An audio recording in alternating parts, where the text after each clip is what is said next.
Queremos mezclar los conceptos y nos vamos a ir a Roma para hablar de arte. ¿qué? Pues de sexo. Vale. Pero de arte. Bueno, yo creo que el sexo siempre ha despertado muchas motivaciones entre la gente, ¿no? Y en el mundo clásico, pues yo creo que aún todavía más, porque en muchas ocasiones es nuestro referente y es el sitio donde nos hemos mirado. Y como muchas veces no existían muchos libros donde poder leer todas estas cosas que vamos aquí a contar, pues yo creo que todavía le dan ese carácter más morboso si cabe, ¿no? Nos vamos a detener en esa ciudad milenaria, desaparecida totalmente por ese volcán, el Vesubio, Pompeya, una gran ciudad. Bueno, lo primero que hay que decir es que el mundo romano no está imbuido por ese componente teológico, con ese componente de la Iglesia que tienen otros pueblos en ese momento. Con lo cual, su punto de vista es más libertario, es más abierto, y sí que son una herencia muy clara del mundo griego. Y al hilo de lo que dice Emma, es muy interesante, puesto que todo esto podía quedar un poco en el olvido, podía quedar un poco sin saber muy bien a qué atenerse, pero cuando tiene lugar la erupción del Vesubio en el año 79 después de Cristo, digamos que la ciudad de Pompeya queda, podríamos utilizar el término de embalsamada, ¿no? Y ese embalsamamiento que produce en Pompeya es lo que nos da pie a ver todo el arte que queda imbuido, todo el arte que queda debajo de esas cenizas. O sea que gracias a las cenizas se han conservado los frescos eróticos de los que vamos a hablar enseguida y mucha de la historia de esa ciudad, ¿no? Aparte de los frescos eróticos, evidentemente hay un montón de arte, hay un montón de etnografía, claro, cómo vivían, lo que comían, las posturas que en ese momento adoptaron durante la erupción quedaron tal cual, con lo cual yo creo que es un verdadero catálogo de una reproducción de lo que hacía ese pueblo en Pompeya. Y a lo que tú haces referencia, lo que nos viene aquí, lo que venimos a hablar aquí en este momento es de esos 400 y pico frescos que había en Pompeya con imágenes relacionadas con el sexo. Bueno, pues vamos a ir viendo algunos de ellos porque realmente son imágenes que se consideran la mejor colección de pintura romana del mundo y son pinturas de fuerte contenido sexual, por lo tanto, niños a la cama. Directamente, eso lo teníamos que haber dicho antes. Yo creo que sí, ahora mismo me está viniendo a la cabeza. Vamos a ver algunas de las imágenes, Ruth. Podemos poner, por ejemplo, se me ocurre, pues a partir de... podemos ver la imagen... Vamos a ver primero la imagen número 1, porque sale muchísimo en internet, y yo quiero que me digas qué mujer es esta, quién es, porque no es tan erótica. Realmente, ¿la tenemos? ¿Quién es esta mujer? Bueno, ¿O por qué es tan famoso este fresco? En muchas ocasiones, pues Agripina, Julia, o cualquiera de ellas, Mesalina, cualquiera de esos tres nombres podría responder perfectamente al prototipo. Al margen de ponerle nombres y apellidos a este fresco, sí es cierto que durante mucho tiempo siempre se creyó que solamente era el hombre el que hacía referencia a esa prostitución o hacía referencia a ese sexo fuera de tono o salvaje, pero en muchas ocasiones también eran las propias mujeres las que recurrían a tener sexo con los hombres. Y en este caso, estos personajes que os comento, como Mesalina, como Julia o Agripina, dentro de la época de los 12 Césares, era muy recurrente. Y hay que tener en cuenta que en ese momento la sexualidad era aceptada prácticamente por todo el mundo, porque los frescos no solamente no aparecen en el prostíbulo, un prostíbulo, por cierto, que es el prostíbulo que vamos a hablar, que es el más antiguo conocido del mundo, que está en pie actualmente, y que está reconstruido gracias al gobierno italiano, y que en el año 2000 se pudo observar por todos los italianos. Ese prostíbulo tenía una planta baja, en el cual aparecen gran parte de estos frescos, y la finalidad de estos frescos pues tenía un doble componente: por un lado el decorativo, como cumplía cualquier cuadro, cualquier fresco, y por otro lado la motivación, ¿no? Era un problema de incitación, de excitación, de provocación, estimulación, ¿no? De estimulación, cualquiera de esos adjetivos podría servirnos. Y eso existía encima de cada una de las habitaciones que había en ese prostíbulo, había un fresco con estas características sexuales. Y luego en la parte de arriba del prostíbulo, de este lupanar, existía, en vez de estar dividido por habitaciones, era una estancia totalmente abierta. Con lo cual se deduce, y esto es una deducción, una presunción, que probablemente habría un sexo pues como una gran bacanal, como grandes fiestas, como grandes orgías. Por eso estaba el espacio abierto, porque todo lo que son las paredes estaban decoradas con frescos, pero la estancia estaba totalmente abierta, ¿no? Entonces, esto nos da pie a pensar de cuál era la mentalidad de este pueblo. Y no solamente los prostíbulos, porque alguien puede decir, bueno, es que un prostíbulo, pues evidentemente se fomenta ese tipo de actividades sexuales. No, había casas de corte particular que una vez que el Vesubio inunda con ceniza y con lava todo eso, también había frescos de carácter sexual, con lo cual no solamente se puede extrapolar al ámbito de este lupanar, sino que prácticamente era así. Y podemos irnos todavía mucho más lejos, sino que en panaderías, en tiendas, en las tabernas, en los hoteles, entre comillas, del momento, había escenas constantemente aludiendo y en clara referencia al sexo. Con lo cual nos da pie a pensar... Javier, vamos a ir hablando, pero vamos a ver esas imágenes, esos frescos, para, bueno, pues para hacernos una idea de esas escenas eróticas, de lo más cotidianas, y que también, bueno, pues, ¿a qué las estamos viendo? Sí, bueno, pues aquí podéis ver y pueden ver nuestros espectadores, bueno, que las posturas fueron más que evidentes y hacen claras referencias a lo que estamos mencionando. Y además es curioso, porque cuando se descubren los frescos, en el siglo XVIII, se descubren gracias a bueno, pues como casi todo en el mundo del arte, en muchas ocasiones, de forma casual, un pastor, al hacer un pozo, encuentra gran parte de lo que estamos comentando, ¿no? Gran parte de Pompeya y posteriormente de esos frescos. Bueno, pues estos frescos en el siglo XVIII, evidentemente, fueron totalmente sancionados, censurados y fueron tapados con yeso. Fueron tapados con yeso. Esto estaban bajo el mandato de Carlos III, que sabéis que Carlos III, bueno, en aquel momento Italia estaba dividida en pequeños reinos, en pequeñas taifas. Todavía Italia como tal no existía, la reunificación se produce posteriormente con Garibaldi, y en ese momento eran pequeños reinos, pues Nápoles, Sicilia, Cerdeña. Bueno, pues Carlos III, que posteriormente fue emperador aquí en España, pues era una moral totalmente represora, era todo lo contrario a lo que estamos viendo en este siglo I, siglo II y posteriormente hasta el siglo V, que se conservaría esta apertura sexual, podríamos decir. Bueno, pues choca frontalmente con las personas que encuentran esos frescos en el siglo XVIII, ¿no? Bueno, ¿dónde podemos ver estos frescos en la actualidad? Bueno, en la actualidad hay imágenes tan provocadoras, sí, bueno, es impresionante. Explícitas. Bueno, totalmente. Si me permitís, voy a entrar un poco en detalle, porque si os dais cuenta hay distintas connotaciones, ¿no? Por ejemplo, bueno, están fornicando, que es lo que vemos en pantalla, y el verbo fornicar procede de una palabra latina que se llama fornix, y esto deriva de las prostitutas que practicaban el sexo en un origen. La palabra fornix es un término artístico que quiere decir que está debajo de algo que está compuesto con bóvedas, o debajo de una bóveda, ¿no? La palabra fornix. Entonces, esto hace alusión a que las prostitutas hacían su trabajo debajo de una bóveda, debajo de un patio, debajo de una zona portalada. Entonces de ahí viene el término de fornicación, ¿no? Que es muy curioso que un término que hoy en día nos puede sonar como tan llamativo, bueno, tenga estas connotaciones de origen. Ahora mismo suena como un poco pedante incluso. Un poco pedante, ¿no? Sí, lo de fornicación. Bueno, sí. Otros términos más coloquiales para hablar de todo esto, ¿no? Claro. Pero bueno, lo de lupanar, por ejemplo, que bueno, seguramente lo conoceréis, deriva de la palabra de las lupas, de las lobas, ¿no? De las lobas. En ese término, bueno, pues a lo mejor un poco agresivo, ¿no? Que eso se ha conservado en nuestra cultura tradicional, ¿no? Te preguntaba antes que dónde podíamos encontrar estos frescos. Sí, bueno, pues actualmente existe una colección en Nápoles con más de 200 y pico frescos que tienen, bueno, los que mejor que están conservados.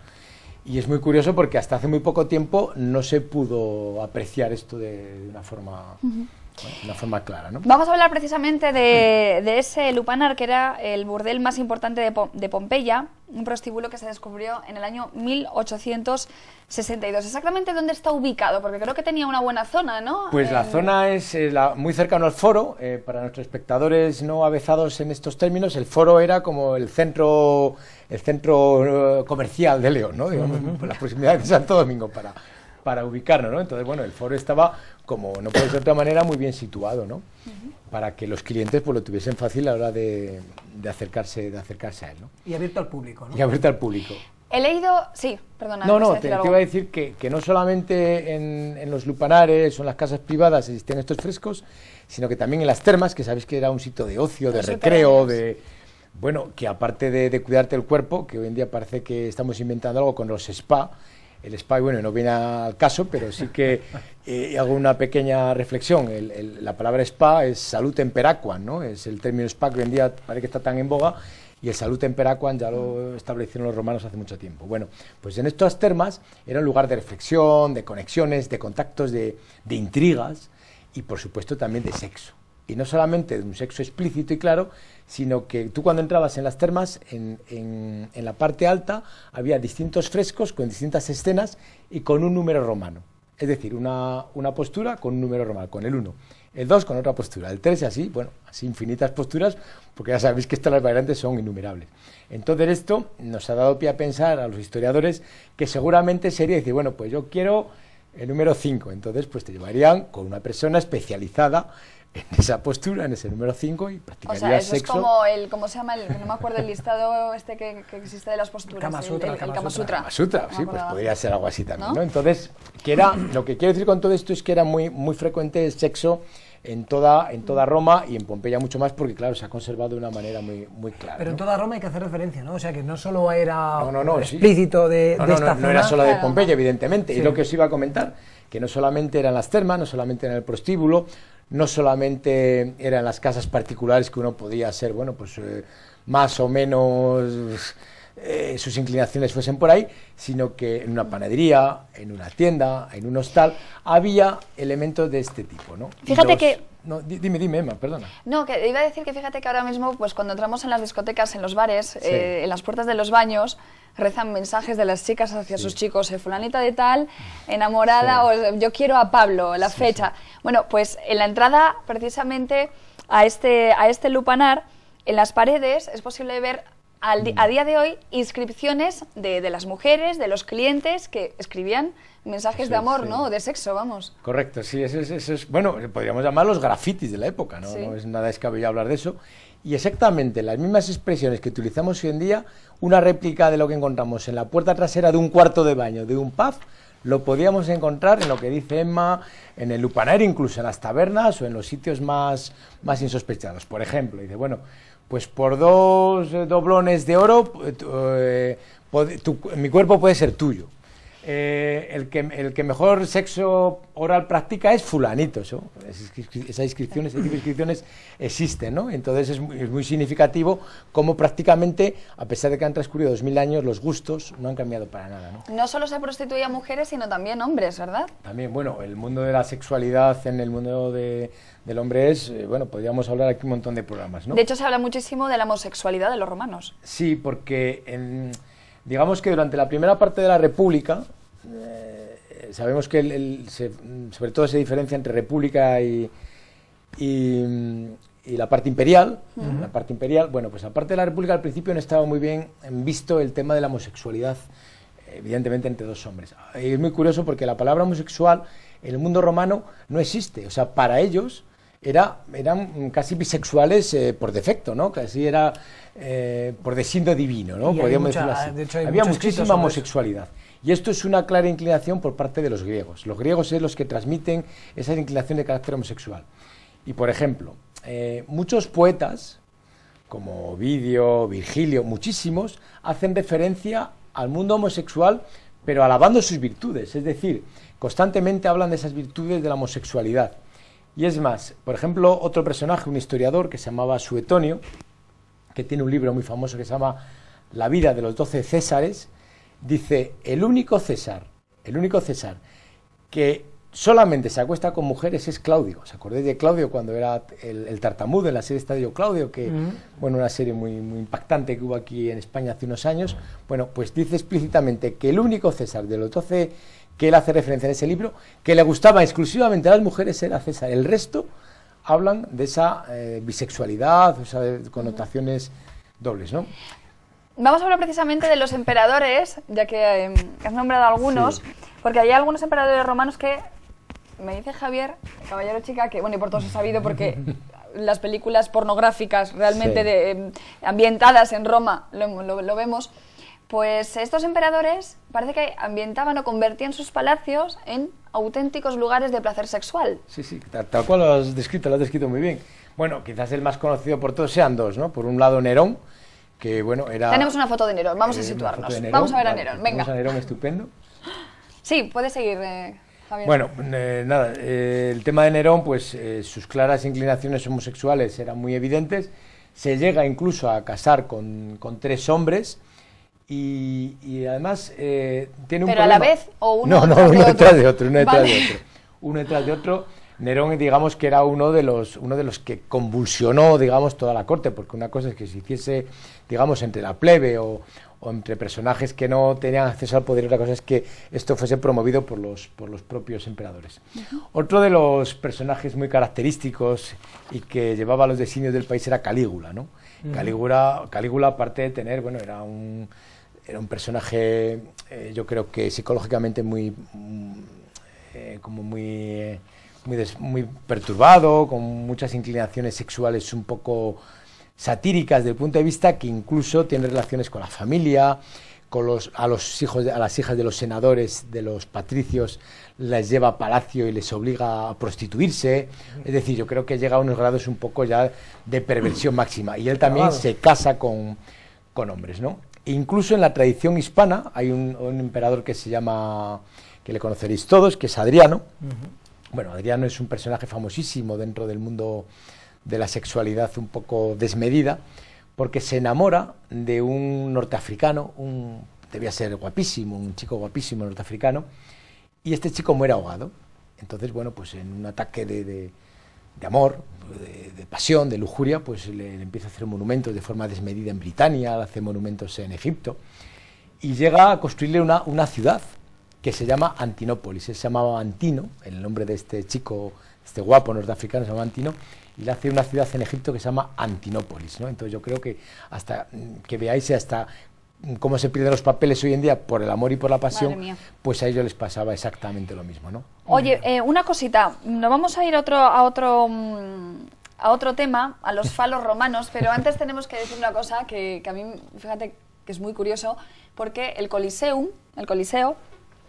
antaño en la época, estaba rodeado, ¿no? Por esa zona transitaban las prostitutas y ahí es donde, bueno, pues ejercían su profesión. Sí, evidentemente las prostitutas buscaban clientes y los clientes donde se encontraban mayoritariamente eran en esos lugares donde se hacían espectáculos, como eran los circos romanos, como eran los anfiteatros, como eran los teatros, digamos que era como más cultos, ahí encontrarían menos, ¿no? Lo mismo que hoy en día se acercan a los estadios de fútbol, exactamente igual sucedía. Pero incluso, os apunto más, Dani y Emma, las prostitutas recibían sus nombres en función de las proximidades a los lugares donde trabajajaban. Por ejemplo, las prostibulae, los que luego posteriormente derivó el nombre de prostitutas, o que era el nombre más conocido por todos, trabajaban sobre todo en las proximidades de los anfiteatros y de los circos. Las lupae, que también tiene esa derivación de los lupanares, trabajaban en los bosques. Por ejemplo, las delicatae, que digamos que eran las de alto standing, que podríamos decir en día que las que más cobraban, eran las delicatessen, las que, bueno, ese término francés que hoy en día hablamos de delicatessen, derivaban de ese nombre de delicatae, ¿no? Todo esto es muy curioso y en función de dónde trabajaban también se las asignaba un nombre u otro, ¿no? Nos queda un minuto, o sea, nada más, fíjate. Vamos a ver unas imágenes de los falos romanos y nos vas a contar en 30 segundos exactamente por qué estaban tan obsesionados con el tamaño de su pene, que acá está, bueno, pues tenían una figurita que a día de hoy también hay mujeres que se la cuelgan del cuello. Sí. Bueno, está muy bien, veo que te lo has estudiado muchísimo y me encanta porque a veces te cuentan cosas y tienes que soltar el rollo, y aquí en este caso no ha sido así. Era señal de buen augurio, ¿no? Era señal de que te quitaba el mal de ojo, era señal de buena suerte fundamentalmente. Y para que os hagáis una idea de la importancia que tenía el tamaño del pene, que como hoy en día sigue importando el tamaño del pene, había un emperador que se llamaba Heliogábalo, que era un jovencísimo emperador, y para que vean la importancia que tenía los penes y sobre todo el tamaño, a su guardia personal les llamaba los rabos de burro. lo dejo ahí, para que cada uno Hombre, especule. a día ¿no? de hoy le Los damos ramos de importancia, pero Bueno, madre mía, la imagen que acabamos esa de imagen ver... que acabamos de ver era del dios Priapo, que era Sí. el término priapismo. Vamos que a en- poner la foto número 3, compañeros, que Vamos creo a ver, que... os aclaro ahí 4 cosas. Sí. Dani Sí. está mirando. Bueno, simplemente sabéis que yo solo hay- estoy escuchando. había dentro de la mitología romana, había fundamentalmente un dios que era el dios Priapo, ¿veis qué pene más desmedido? Bueno, pues era, hace referencia hoy en día, cuando hoy hablamos de una persona que tiene priapismo, que está constantemente con el pene en erección, viene de ahí, del dios Priapo, ¿no? Y para contrarrestar esa colosal fuerza, ese colosal miembro, en muchas ocasiones se le colocaba con una especie de canasto o de cesto, o bien con monedas, o bien con frutas, para contrarrestar el empuje vertical. Cuando, que hacía dicen, ese- cuando dicen realmente que ahora mismo en la actualidad tenemos una mentalidad muy Mucha cerrada, evidentemente. depravada, Claro, pues claro. vamos, imagínense cómo estaban los griegos y los romanos hace Ya ya ves. 2000 años. Bueno, este símbolo parece que podía ser un símbolo de protección, del mal de ojo por la envidia. Bueno, que ustedes si quieren saber más información, porque es que lo tenemos que dejar ahí, falos romanos en internet y ya tienen toda la Te lo has información. estudiado muy bien. A mí me encanta Muy el bien, tema muy este, bien. oye. Yo no he dicho nada, y eso lo está escuchando diciendo, Me madre dejáis mía. un dato simplemente. Sí. Todo esto se les acaba la fiesta en el siglo V, cuando empieza a hacerse Roma cristiana. Y con eso yo creo que está Claro, todo dicho. ahí está. Cuando Teodosio declara la religión cristiana como oficial para el imperio, a partir de Cuando el ahí imperio llega a su la fiesta sexual, entre comillas, se termina. Javier, te esperamos dentro de poco para que nos cuentes Bueno, más cosas, pues ¿vale? estamos trabajando muy bien y haciendo cositas. Muchas gracias por invitarme. Qué A ti. versátil eres. Nos vamos a publicidad y a la vuelta hablamos de las redes sociales. Enseguida.